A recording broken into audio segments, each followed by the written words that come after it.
When it comes to sharing our creative ideas and our creative work with others, it's very easy to allow fear to jump in the driving seat and prevent us from stepping out. And so today I just want to share 5 really important and I believe sure reasons to prompt, provoke, encourage, inspire you to overcome your fear of rejection and share your creativity with the world.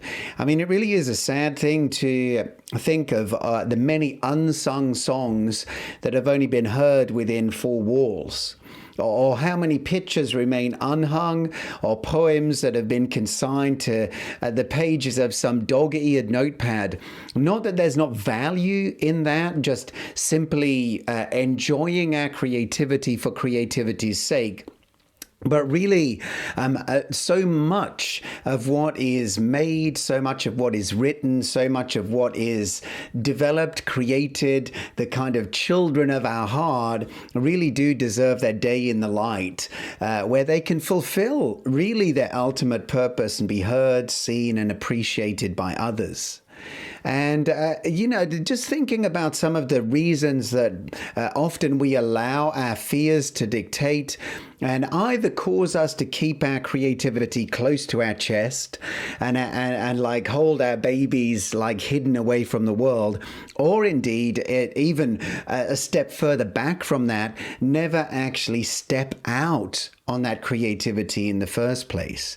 And so, I think one of the biggest ones is that we really do fear rejection. And of course, we can all understand what that feels like. Like that shadow of rejection looms over our shoulder every time we go to hit that publish button. I can understand that. I can totally relate to that. Fear of rejection is a crippling thing. But really, because as soon as our creativity is uncaged and out in the wild, we really do become open targets for opinion. And everyone, like my pastor used to say, opinions are a lot like armpits. We all have them, and most of them stink. So, opinions sometimes can sting, and we all have a few bruises to show for it, but it really shouldn't allow us to continue to step out. Don't allow a few naysayers to shut you down. You are really unique, and there is an expression that needs to be brought to the world that only you can bring. And really, whatever it is you carry on the inside that the Holy Ghost has planted, it does deserve to be heard. Your Father created you with a voice, and it's one just as significant and worthy of attention as anyone else's. And so here are the 5 reasons that I think can help you wrestle those fears to the ground and kick them into touch, and just help you kind of maybe get over some of the reluctance that you might sense on the inside. Number 1, we only live once, and we'll either live boldly or we'll live with regrets. There's not a lot of in between. Every day is a decision that will determine your tomorrow and even beyond your tomorrow. And we'll talk about that in a moment. And the longer you procrastinate, the further away your dreams become, until eventually they are so far in the distance that, the likelihood is that many people actually just give up on ever reaching them. So take a step today. I mean, really, you only live once, and at the end, when it all comes down to it, what have we got to lose? Write that chapter, pen that song, learn that skill, have that conversation, whatever it may be. Do the thing that's going to move you toward fulfillment. And if the idea of doing it scares you, it might just be an indication that it's the very thing that you need to step out and actually do. And I could say do it without fear. That's probably not going to happen, but do it despite the fear. Do it anyways. Number 2, we've got to understand that in not making moves towards sharing what we bring and what we carry, we're not only robbing ourselves of the joy of actually stepping into that creative destiny, but we also steal from everyone else.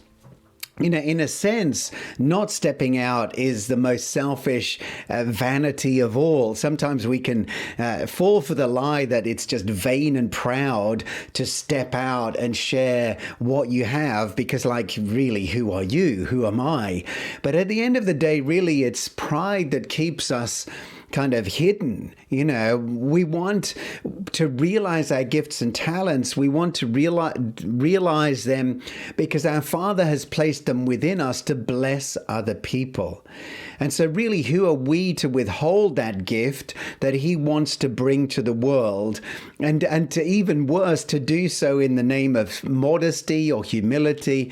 The humblest act that we can take really is to act from our inner man really faithfully, to bring our entire self to the table of humanity and say, hey, this is who I am. This is who God's made me. This is what God's given me. Let me share it with you right now. Your words may be the very ones that are going to feed some weary soul on their journey. Your song might be the tune that lifts and heals a broken heart somewhere in the world. That you might design the image that inspires someone out of hopelessness to believe for a new day. So don't rob the world of what you have to offer. And really what you have to offer, ultimately, the greatest gift that you bring is yourself. The third reason I think that that certainly provokes me to think about this and to continue to step out despite setbacks and disappointments and all else that comes with this creative life is when I think of the alternative. Not sharing our creativity with the world. Thinking of the Dead Sea, my wife and I actually fell in love when we were on a trip to Israel with a group from our church. It was very, very romantic, really. But we, as part of that trip, we all went down to the Dead Sea. And as you may have seen, in the Dead Sea, you can kind of wade in and float on top of the Dead Sea because it's so full of salt.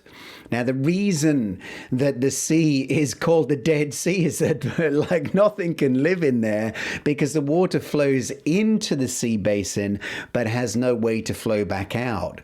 And we, in a similar way, are designed by our Father in heaven to be a creator, not just a consumer. We can't be one that just has an inflow without some kind of outflow that that just brings life, that life cycle into play.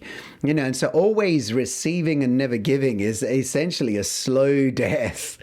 Sharing is the pathway to abundance.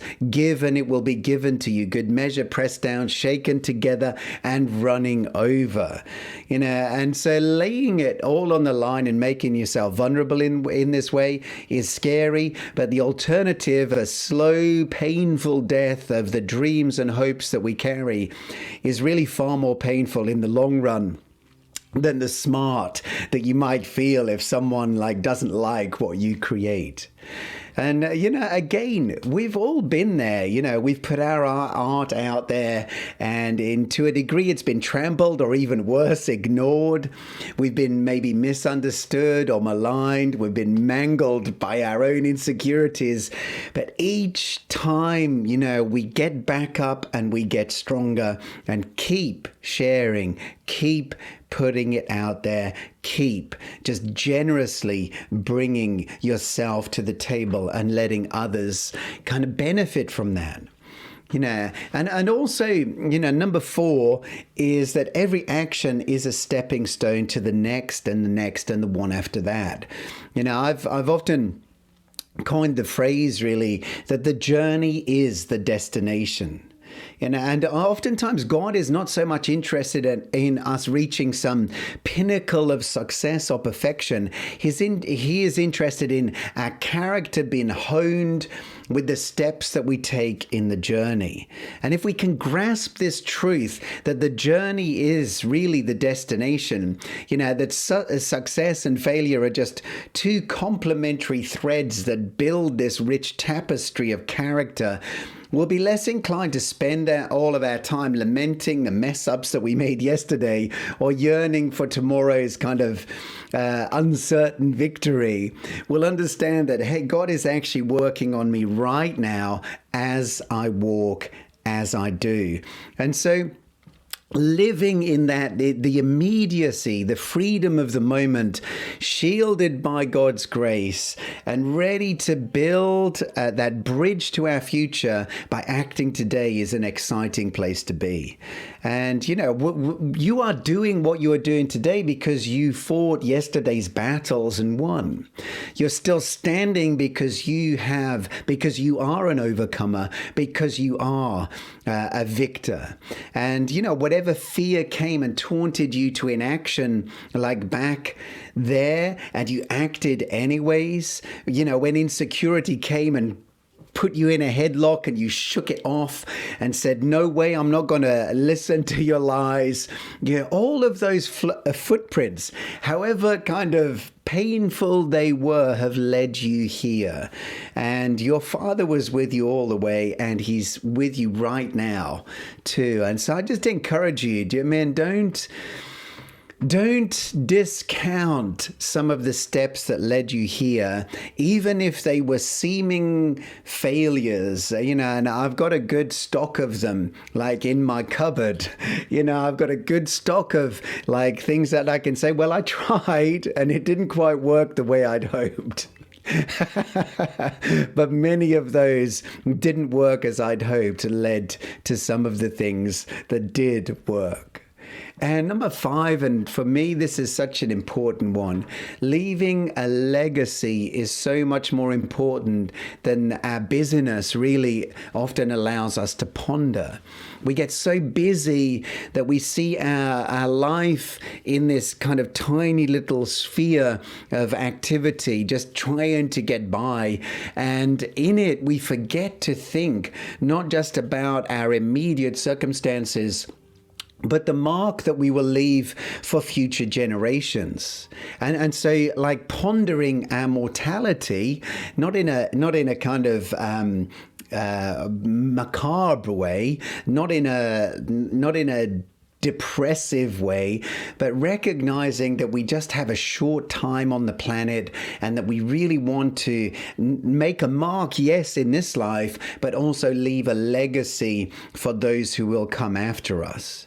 And, we're all benefiting from many of the things that others have left after they left the planet for the next chapter in their journey. And, you're unique. There's never going to be someone else walk the earth like you. And when you exit planet Earth, there's no one else going to come and fill that hole, because it's a U-shaped hole that will be left. So, and what we leave behind, and I understand that there are some intangibles here, that there are the relationships that we've built, the lives that we've impacted just by our presence, all of that. But there can also be, some very tangible legacies that we leave, books that we've written, things that we've created, songs that we've written, songs that we've sung, websites that we've built, whatever it may be, businesses that we've kind of developed. There are so many ways in which we can leave a positive legacy for those who come after us. And long after you are gone, your legacy will speak for you. You are precious. You are unique. And I just urge you today, don't let fear put a ring through your snout and tug you through a life of quiet despair. Tear yourself free and be bold today to share your creative ideas with the world. And as you take that journey, be willing to share kind of the imperfect steps that you take as you move towards whatever destination it is you have imagined for yourself. yourself. Don't wait until you get there before you begin to invite others to walk with you. All that's gone before has brought you here, and all that you do today will take you there. So, maybe you need to hear these words today. Maybe you don't. I know I do. I need encouragement almost every day to just keep putting my heart out there on the table to seek to help other people. And so I hope this has helped you today. Hey, God bless you. And do feel free to subscribe if you've listened and enjoyed today's episode. And I look forward to speaking with you again tomorrow. God bless you. Well, thanks for listening. Hopefully it's been an encouragement to you today. If you want to connect any further, you can do so through my website at davidleemartin.com. Have a great day.